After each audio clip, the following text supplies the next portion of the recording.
Well, thank you so much. It is an incredible honor to be here. I can't believe the amazing presentations we've all seen. I would like everyone in this room to visualize and come along on a little bit of a fantastic voyage. All right? Imagine if the world's best healthcare could actually be transported inside the human body in the form of micro robotic telemedicine. Now, what we're going to show you today is going to be the first tangible step on this journey. This is PillBot. PillBot is a friendly little moving eyeball for the human stomach. But PillBot is really the beginning of a conversation. PillBot is a conversation that starts with a pill that you swallow, adds motors and propulsion and the ability for a doctor to drive it around inside you through telemedicine. But then it becomes a platform. It becomes a platform where if we can make it smaller and smaller, we could make it the size of a grain of rice even. It might be able to leave the GI tract. But the intent always with this robotic ecosystem is to build robots that can actually move under their own power. And in this way, we're going to decouple the traditional patient experience from the hospital itself. In other words, we need to lower the barriers and costs that push patients away from healthcare and simply bring healthcare to wherever those patients may be. So with that, I'd like to take a look into modern healthcare as it is right now today. Viv, would you say a few words? Yeah, thanks, Tori. I don't know how many of you have had an upper endoscopy or a colonoscopy, but for some of you have, and for those who haven't, I hope you're excited about this future that we'll present. So let me describe the patient experience as it is to date. Right now, you go see a healthcare professional, you explain your symptoms, or you tell them you want to be screened, and they will ask you a couple of questions, and they will do several tests that likely avoid you needing to have this endoscopy. And it's because it requires you to come into the hospital, take half a day off work, bring a friend, have an anesthetic, and there's some risk associated with this. And so the patient experience isn't really one that one is excited about. Now, what about from a hospital's perspective or a physician like myself who performs these procedures? Well, this is incredibly resource intensive, both from a physical pace perspective, but also from a technology and personnel perspective. Now, right now, a patient will come in, they have to sit in our waiting room, our preparatory nurses need to manage that patient, put an IV line in, they see an anesthesiologist, they're then wheeled in a bed, staring up at the ceiling into the procedure room where there's 3 to 4 people who are ready to manage the equipment and the patient. You have your procedure, and then all the equipment needs to be reprocessed. It's really not ideal. Now, if you think as we look towards 2030, there is a state where there is a projected deficit of 500,000 healthcare workers that are going to be manning these hospitals. And so we're going to have to find other ways of investigating the body without actually coming into a hospital. Hospitals should be for serious and complex illness or for major surgeries. Now, I'm someone who performs very invasive procedures and removes tumors from inside the body using an endoscope. And I'm comfortable doing that. But despite me having done it for over a decade, I'm still very uncomfortable asking a patient to go through this long journey to simply take a look inside the stomach. We need to find better ways of taking a look and making an early diagnosis. And so as we look forward to do that, we have to think about the implications of such capabilities. Now, if we're able to go inside the GI tract, we can manipulate the microbiome, which you already heard about today. We could do targeted drug delivery. We can sort of look towards living longer and healthier lives through longevity interventions. You saw from Peter's avatar this morning that Peter mentioned that the reason why he was healthy for decades ahead was primarily because of micro-robots and nanotechnology. So that's what we need to bring here today. And now to do that, the first step we thought was to show you a passive technology.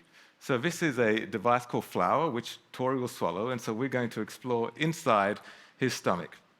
And so you can see him swallow this, and it'll shoot straight down into the stomach. And you can see here that this will slowly settle. And this proprietary technology is actually quite amazing, as it allows us to take live imagery from inside the stomach, and I'll step out of the way here. So live imagery from inside the stomach, and it can gather other data. So obviously optics, but it could gather data such as body temperature and so on. And we need to remember that the stomach's in the center of the human body, and so it has capabilities to extract important data from the heart and other vital organs. Yeah. But this is a passive capsule, and if we really want to explore exciting areas, go and intervene, we need more than that. And so I'll ask Tori to demonstrate PillBot, where we unlock significantly greater potential. Well, thank you so much for that. So camera pills have been around for about a quarter century, and now we're giving a live action to that, which is a good leap forward. But we're here to put propulsion on the thing. We're here to give three-dimensional real-time navigation to anyone in the medical community.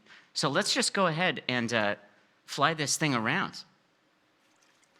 And so what our chief engineer, Quentin, is going to be doing is demonstrating how with a three-axis propulsion system, we can look right, we can look left, we can go up, we can go down. And this is basically the tip of the modern endoscope. It is our intention to take the 70+ million patients around the world every year who get an endoscopy, where a tube is inserted into their body in a hospital setting. We'd like to digitize that. We'd like to open that up to telemedicine.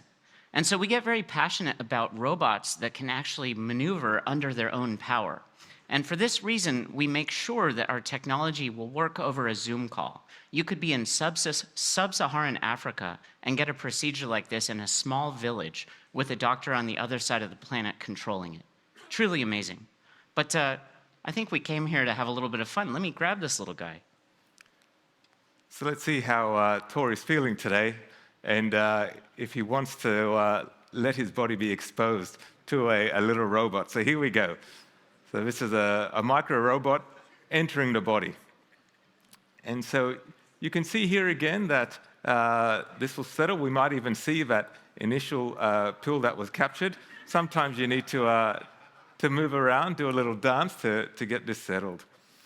And we use water immersion here because, like a fish tank, we want to fill the stomach up with water to provide an environment such that the capsule can move around as it is. Now, right now, it's being driven by a little Xbox controller, which is the modality that we chose. However, this could be driven with a tablet or another technology. Now, we can get close to tissue, back away from tissue. If there was some pathology here, we could leverage artificial intelligence to detect and characterize disease. And then potentially you can imagine little arms coming out or lasers to treat this pathology. Now, we won't do too much driving around here, but you can see that in real time, I can interface with Tori here, and if there was a problem, I could speak to him about it, and this is likely to make him far more compliant with therapy because he's awake and able to appreciate whatever processes there are that are ongoing. Now, this is a robot designed for the stomach, but we could have other robots that could be used for the heart and, of course, the brain, as we heard a little bit about yesterday. Now, I want to share a vision with you as we progress the technology to 2030. Now, you can imagine you're sitting at home. It's been your third day of abdominal pain, and you want to interface with your at-home sort of smart technology to help you find out what's going on. So hey Google, my belly hurts for 3 days in a row now. Google's asked you a few questions and says, look, I know what you need. So Google sends Wing to fly in PillBot, which arrives at your house in 5 minutes. You go outside, you pick up PillBot, you swallow it. It will autonomously navigate your stomach. That technology exists, of course. And then it'll give you a diagnosis, explain to you what's going wrong, interface with Amazon Pharmacy. It'll send a prescription, and then another PillBot will be delivered by Wing in 2 weeks' time to make sure that whatever illness you had is now treated. Yeah. So that's what we're working hard towards all, and I invite you all to join us on this journey. And Tori, why don't you close? Yeah, thank you so much. I think at this point, the only thing we can do is ask for Peter to join this conversation. So listen, I love this, right? We're seeing visions of the future with real utility today but a clear, what you heard from Mary Lou is we see all this technology miniaturizing. Now, originally, I was going to do the swallowing today. My team forbade me from doing it for many reasons, including I have a very small bladder, but hey, that's a different issue. I find this fascinating. So a couple of points here. I mean, I'm seeing the cardiac sphincter and all in your stomach here, and you see it. The cost of these today. I asked, do I have to recover it? Is it expensive?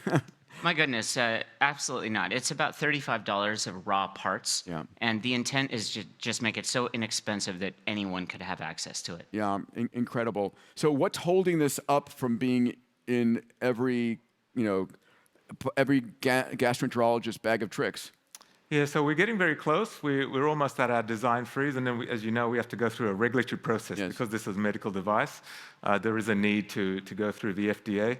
And so we're probably about 12 or 18 months away from being commercially available. And then in terms of going into duodenum and below, will this be useful in that approach as well? Yeah, it's an excellent question, and absolutely. So the idea is that it will navigate the entire GI tract. Now, fortunately, once it leaves the stomach, which is this large, capacious organ, it doesn't really need to be motorized in small bowel. It's on a journey. Yeah, it's on a journey.